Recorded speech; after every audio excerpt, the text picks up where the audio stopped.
E eu fiquei 3 anos desempregado e não consegui justamente por ser trans. Até hoje nós não tivemos nunca um projeto aprovado. Eles estavam querendo dizer que como é gay, ele não pode ter um cargo, não pode assumir tal responsabilidade, né?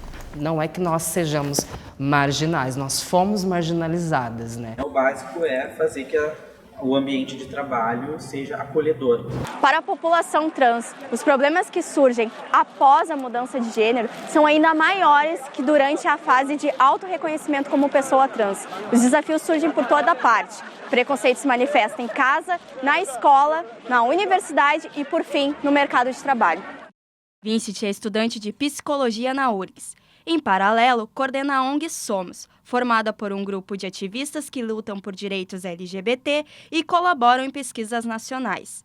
Ele encontrou no movimento social organizado uma forma de defender a causa trans e construir uma carreira profissional, já que não encontrou espaço no mercado de trabalho formal. Eu fiquei 3 anos desempregado e não consegui justamente por ser trans no interior. Eu recebi ligações de pessoas que recebiam meu currículo e debochando de mim, me xingando, sabe? Falando muita asneira, muita merda. E eu me sentia muito mal com aquilo, sabe? Segundo a ANTRA, Associação Nacional de Travestis e Transsexuais, 90% da população trans é socialmente marginalizada e está inserida no mercado de trabalho sexual. Porque são pessoas assim que a vida já não tem o mesmo valor, né? Elas acabam recorrendo à profissão do sexo, então é uma identidade que é marginalizada exteriormente, né? Não é que nós sejamos marginais, nós fomos marginalizadas, né? E quando acontece isso muito cedo, essas meninas geralmente elas têm que recorrer à rua porque não conseguiram terminar a educação básica, não tem apoio financeiro, a família excluiu, então tem vários processos de exclusão acontecendo aí. E elas acabam recorrendo à rua para sobreviver. Carlota é trans não binária e graduada em Ciências Sociais pela URGS.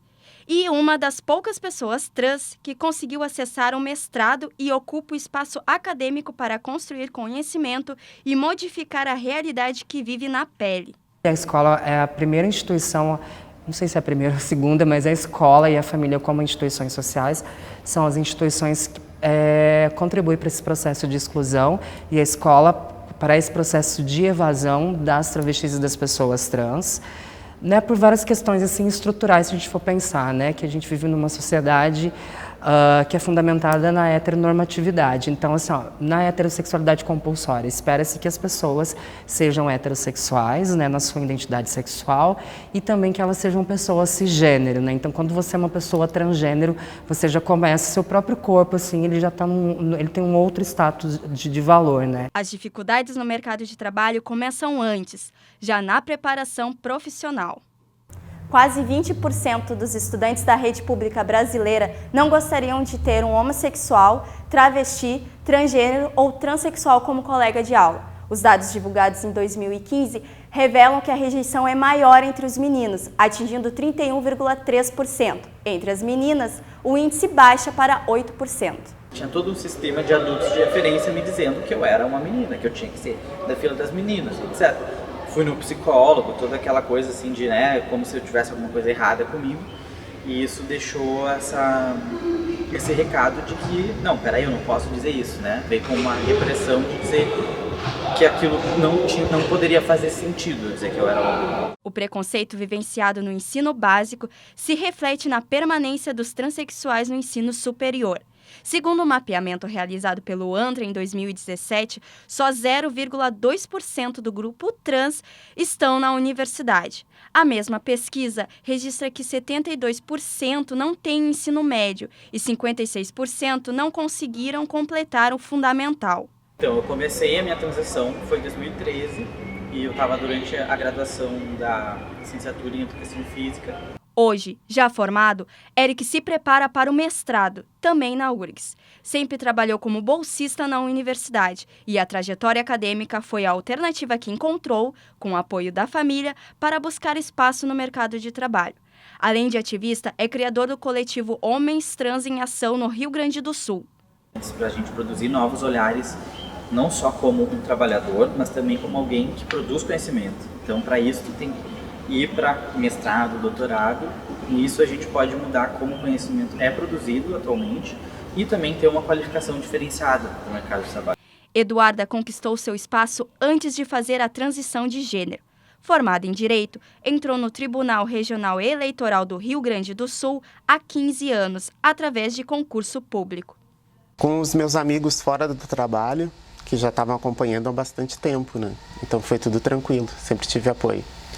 E aqui no trabalho, foi o ano passado, na festa de final de ano do tribunal, em que eu me apresentei. E poucas pessoas sabiam. Na verdade, eu tinha contado 1 ano antes disso, então. Até então, ninguém sabia de nada. Eu sempre mantive as coisas muito reservadas, né? Na verdade, eu entrei com um processo no judiciário para retificação do nome e retificação do sexo. E ano passado já saiu a sentença. Saiu antes da resolução do STF. E isso foi o que me deu segurança. A trajetória de Eduarda é marcada por histórias de acolhimento e respeito. Ela lembra uma das atitudes que mais marcaram sua transição no ambiente de trabalho. Do meu colega que trabalha há 25 anos com ele, que ele é meu coordenador, e sempre quando ele se refere a mim ou a outros servidores, ele sempre inclui já com o meu gênero de feminino ou mulher, e logo de cara, sem nenhum constrangimento, ele faz isso. Às vezes eu percebo que os homens, principalmente, têm um certo receio de falar alguma coisa, e ele não, ele é tranquilo. E isso me deixa bem à vontade e feliz. Apesar de muitas lutas terem sido vencidas nos últimos anos, como a conquista da carteira do nome social, há muito o que avançar. E nós temos que lutar pelos nossos direitos, e nós sabemos que assim como as mulheres lutam pelos seus direitos, as pessoas LGBTs também precisam lutar pelos seus direitos, né? Porque por mais que nós tenhamos pessoas cisgêneras e héteros que estejam conosco, existe a questão do lugar de fala. Eu sinto que sempre há esse obstáculo, né? Mas é melhor ter pessoas cis-hétero, que defendam a nossa causa de forma autêntica, do que aquelas pessoas cis-hétero que alegam defender a nossa causa, mas, na verdade, não nos defendem. Luísa foi a primeira candidata transexual a concorrer ao cargo de deputada federal pelo Rio Grande do Sul. Para mim foi muito importante ter participado dessas eleições, porque me abriu uma nova perspectiva a respeito da vida como um todo, né? Foi um grande aprendizado. Permitiu que eu tivesse uma percepção diferente, inclusive de como as pessoas enxergam a minha militância, mesmo sem sequer me conhecerem pessoalmente. Não se elegeu, mas o nome dela somou a outras 160 candidaturas LGBT, um número recorde registrado nas eleições de 2018.